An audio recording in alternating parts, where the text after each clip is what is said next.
Bonjour Madame, Monsieur, très heureuse de vous retrouver dans cette édition de Journal à la une de l'actualité. Visite annoncée ce jour du chef de l'État Patrice Talon en Chine, première puissance économique au monde, pour un tête-à-tête avec le président Xi Jinping.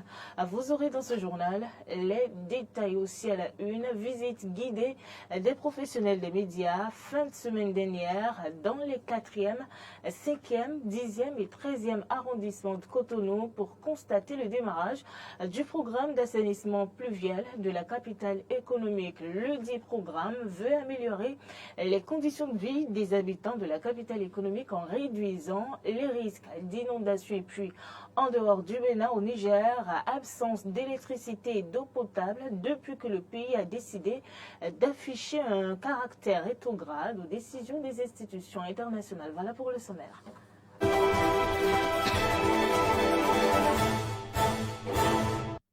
Merci Madame, Monsieur de nous avoir préféré ce jour pour vous informer.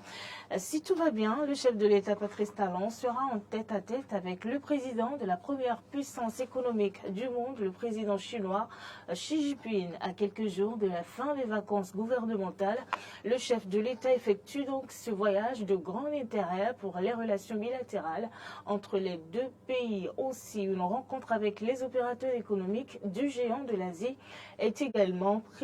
Le Bénin et la Chine entretiennent depuis plusieurs décennies de bonnes relations de coopération dans plusieurs domaines, notamment le domaine des infrastructures. Plusieurs maisons sont démolies à Calavi, Paraná, suite à une décision de justice mercredi dernier. Et depuis lors, plusieurs ménages dorment à la Belle Étoile. L'une de nos équipes de reportage s'est rendue sur les lieux hier, suivi les cris de détresse des victimes. 10 constructions entièrement détruites au quartier Paraná. Et pour cause, la famille Bancolé qui prétend être le propriétaire de ces maisons dont il détient les preuves. Les victimes sont sans toit. La casse avait eu lieu le mercredi 23 août 2023. C'était le matin de bonne heure. Il y avait tant de gendarmes avec les 10 ans ou quoi, je ne comprends pas. Nous avons acheté ici. Ça fait déjà 30 ans qu'on avait acheté chez la famille Béahénou. Même de temps en temps, une autre famille s'était soulevée. Que ce n'est pas le domaine de Béahénou, que c'est le domaine, c'est la famille Bancolé. Les enfants sont nombreux. Je me demande où est-ce qu'ils vont rester pour fréquenter dès la rentrée scolaire. Face à cette situation, les victimes lancent un cri de cœur. Nous interpellons le gouvernement, notre papa, président Patrice Talon, de nous secourir dans le pays. Puisque nous sommes dans le pays de justice, les députés, nous vous invitons de nous secourir. Donnez une loi, faites sortir une loi pour faire arrêter ce désordre. Ce n'est pas bon. C'est un désordre, c'est des tueries, c'est des criminels, la criminalité. Nous implorons la clémence des réels propriétaires qui puissent voir comment nous aider. Nous n'allons plus d'autres endroits. Acquérir une parcelle à Calavi ne suffit pas pour dormir sur ses lauriers. Il faut la sécuriser. À bon entendeur, salut. Et puis suite à la démolition des maisons à Tampoué, le procureur de la République près le tribunal d'Abomey-Calavi, Aubert Kodjo, a apporté des clarifications dans un communiqué en date du 28 août 2023. En effet, depuis plusieurs jours maintenant, il circule sur les réseaux sociaux une vidéo faisant état de déguerpissement dans laquelle il peut se voir plusieurs maisons détruites. Le fait a suscité l'indignation dans l'opinion publique. Le communiqué à l'encroix dit qu'il s'agirait en effet de l'exécution de la grosse de l'arrêt contradictoire numéro 120-20 rendu par la deuxième chambre de droit de propriété foncière de la Cour d'appel de Cotonou le 11 août 2023 relativement à l'affaire héritier d'une quinzaine de familles. Depuis la reddition de la décision en 2020, plusieurs séances de travail auraient eu lieu avec les protagonistes et le bureau de l'association de développement de Tampoué, tant au parquet du tribunal de première instance d'Abomey-Calavi qu'au parquet général de Cotonou. Conformément aux tests en vigueur, les diverses autorisations requises ont été régulièrement obtenues. Les les constructions ont été identifiées puis répertoriées et les parties ont été bien sûr avisées. En dépit de ces dispositions, les occupants en méconnaissance de la procédure se sont obtenus de s'exécuter. Le parquet d'Abomey-Calavi, en application donc de la formule exécutoire mentionnée sur la grosse, a donc instruit de suite la police de prêter main forte à l'exécution de la décision de justice. Et par ailleurs, le parquet invite les autres personnes concernées par cette décision à se conformer aux dispositions du Code foncier et domanial en vigueur en République du Bénin. Nombreux sont les Béninois qui fréquentent les piscines et qui s'y adonnent, surtout pour garder la ligne ou pour se maintenir en borne sautée. Pour comprendre comment les piscines sont entretenues, la rédaction s'est rapprochée d'un maître nageur. Suivez ici le reportage de Clémence Tonquin. Le bon fonctionnement et la durabilité d'une piscine dépendent de son entretien. À côté de la surveillance quotidienne du niveau de l'eau, il est indispensable de procéder à un nettoyage régulier de sa piscine, seule véritable garantie pour avoir une eau propre et saine.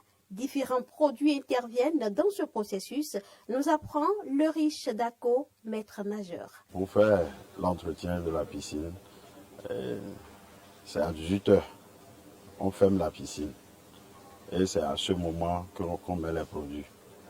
Et le lendemain, déjà à 6 heures, on est sur le terrain pour faire l'entretien de la piscine. Et on ouvre la piscine à 10 heures. C'est tous les jours qu'on fait l'entretien.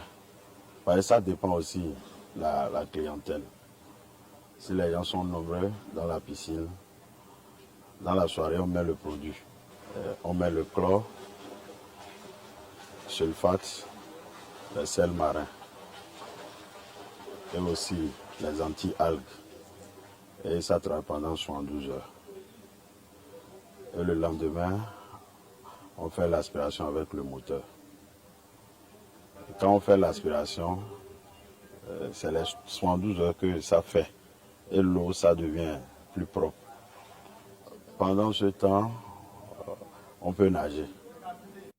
À en croire le maître nageur, il y a des doses à respecter pour les produits utilisés. Pour ce faire, il existe un test d'analyse pour vérifier le potentiel hydrogène de l'eau, communément appelé pH, ainsi que le niveau du chlore. On a un test d'analyse. Et c'est avec ce test d'analyse qu'on utilise pour tester l'eau. C'est avec ce test d'analyse qu'on voit si le pH est idéal. Et le chlore aussi. Et quand on dépasse le dose, c'est de là que les clients commencent par crier. Ils disent qu'ils sont noirs, ils sont cils. C'est avec ce test d'analyse qu'on arrive à calculer le dosage. La vidange de l'eau de la piscine est aussi un geste important dans le processus d'entretien. À la question de savoir la fréquence à laquelle cela se fait, voici la réponse du maître nageur. Ça dépend. Le temps que la piscine va faire, puis on change. C'est quand ça refuse les tests d'analyse, si le pH n'est pas normal, et on voit la piscine a changé de couleur, et on calcule avec le test d'analyse, si ça ne donne pas, c'est de là on arrive à vider. À préciser que la fréquence de tout le processus dépend aussi du nombre d'utilisateurs de la piscine. Assainissement pluvial à Cotonou, une délégation des professionnels des médias conduite par Oswald Gangbo, coordonnateur du programme d'assainissement pluvial de Cotonou, a effectué un déplacement sur les différents sites d'exécution du PAPC. Vendredi dernier, à en croire Oswald Gangbo, les premiers ouvrages entrant dans le cadre de la mise en œuvre du programme d'assainissement pluvial de la ville de Cotonou sortent déjà de terre et impactent de façon significative les zones les abritant au quartier Akpakpa dans le 4e arrondissement. Au niveau du bassin Y, sous financement de la Banque mondiale, il se dresse un collecteur principal de 7 mètres de large longeant des rues aménagées dans le cadre du projet avec des caniveaux raccordés au collecteur principal et qui serviront à à la conduite des eaux. Ce collecteur débouche sur le chenal de Cotonou et permettra évidemment d'éviter les inondations à l'avenir dans ces différents arrondissements de la ville de Cotonou. On s'intéresse à présent aux informations en dehors du Bénin. Je vous annonçais dans les titres qu'au Niger, l'eau et l'électricité ont été coupées depuis que le dernier diplomate français a quitté le territoire du pays. Les habitants du Niger interrogés dans ce reportage de nos confrères de RT semblent soutenir entièrement la décision du Conseil national pour la sauvegarde de la partie.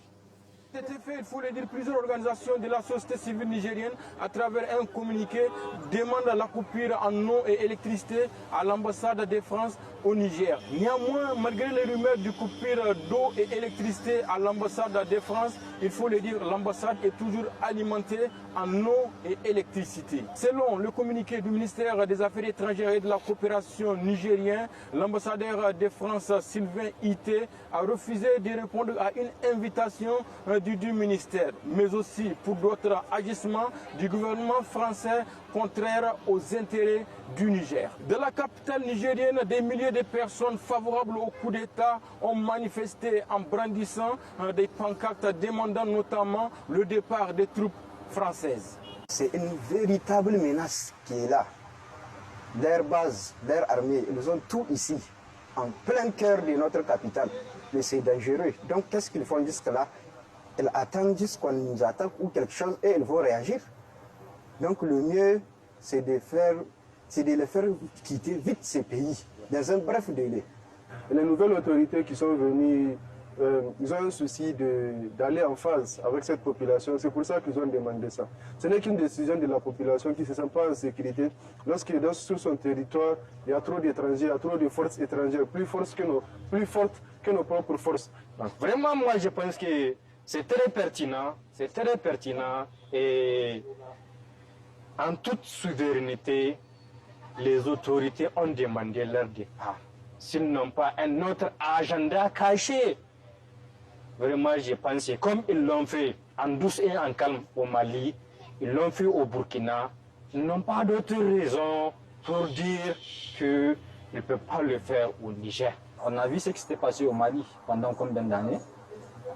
Après le départ de l'armée française, c'est là que l'armée malienne a eu vraiment à prendre le contrôle du pays.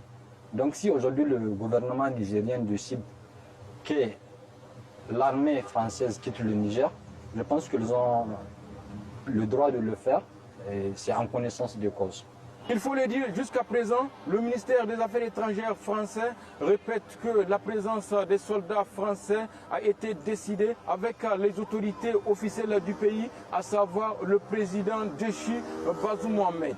De même, selon Paris, l'agrément de l'ambassadeur français ici au Niger émane de ces autorités, notamment celle du président déchu Bazoum Mohamed. Et puis, le travail des diplomates français à Niamey a été salué par le président français Emmanuel Macron lors d'une conférence des ambassadeurs. Par la même occasion, la France a réaffirmé son soutien au président déchu Mohamed Bazoum et à la CEDEAO. Le reportage. On dit que la France était trop engagée en soutien au président Bazoum. J'entends les gazettes, je lis le commentaire parfois des autres capitales. Mais on ferait quoi si un coup d'État comme ça se passait en Bulgarie ou en Roumanie? On irait dire, il ne faut pas trop s'engager. On va regarder, parce que les putschistes nous ont proposé un Premier ministre. Voilà, on va s'engager, c'est ça la bonne politique. Il ne faut pas être jusqu'au boutiste, on n'est pas chez nous. C'est ça ce que veulent faire les autres capitales. Les diplomates que vous êtes ont été confrontés ces derniers mois à des situations dans certains pays particulièrement difficiles. Et qu'il s'agisse du Soudan où la France a été exemplaire, y compris dans l'évacuation de nos propres ressortissants et des ressortissants de beaucoup de nos collègues. Au Niger en ce moment même, et je salue votre collègue et vos collègues qui nous écoutent depuis leur poste, vous avez rappelé que être diplomate est un engagement parfois risqué, qui suppose l'esprit de responsabilité que vous avez toujours démontré dans ces situations difficiles, comme les années précédentes nous avions eu à le vivre en Afghanistan ou ailleurs. Et je pense qu'il est bon ici de le rappeler dans le contexte qui est le nôtre et qui continuera de se reproduire. Je citais l'Afghanistan, évidemment Je pourrais parler de l'Ukraine et de plusieurs autres théâtres d'opération. Notre politique est simple. On ne reconnaît pas les putschistes. On soutient un président qui n'a pas démissionné, aux côtés duquel nous restons engagés. Et nous soutenons l'action diplomatique, et quand elle le décidera militaire, de la CEDEAO, dans une approche de partenariat, qui est celle que j'ai présentée en février dernier. Ni le paternalisme, ni la faiblesse, parce que sinon, on n'est plus nulle part. Voilà, c'est la fin de ce journal. À l'instant, vous étiez en train de suivre le président français Emmanuel Macron qui était en train de saluer le travail des diplomates français à Niamey. C'est la fin de ce journal. Merci de nous avoir suivis. Bonne suite de programme en notre compagnie.